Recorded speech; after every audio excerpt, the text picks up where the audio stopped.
Ow! Test was positive.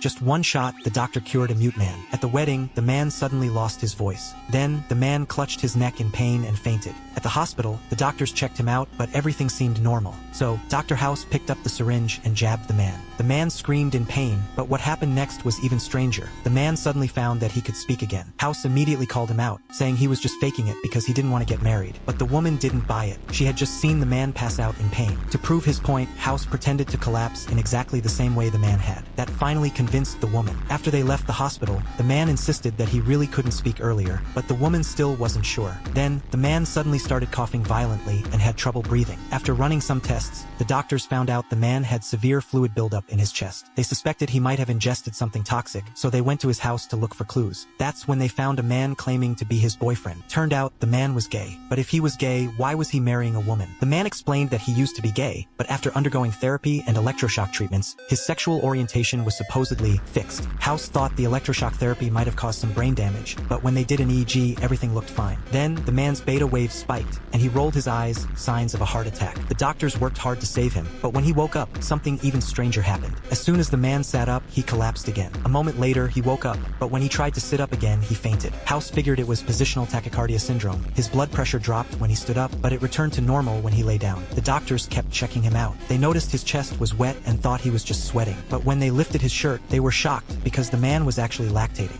The doctors checked his prolactin levels and scanned his pituitary gland, but everything came back normal. So why was this guy lactating? That's when Dr. Wilson said something that made House have an epiphany. House went into the man's room, gently lifted his head, and, miraculously, the man's headache completely disappeared. When House let go, the pain came back, but as long as he kept holding the man's head, the pain would stop instantly. That's when House finally figured it out. The man had Chiari malformation. His skull was abnormally narrow, which messed with the circulation of cerebrospinal fluid. The electroshock therapy had caused his brain to swell, blocking the already narrow skull and even pressing on his pituitary gland, which explained the lactation. With surgery, the man could be cured and get back to normal.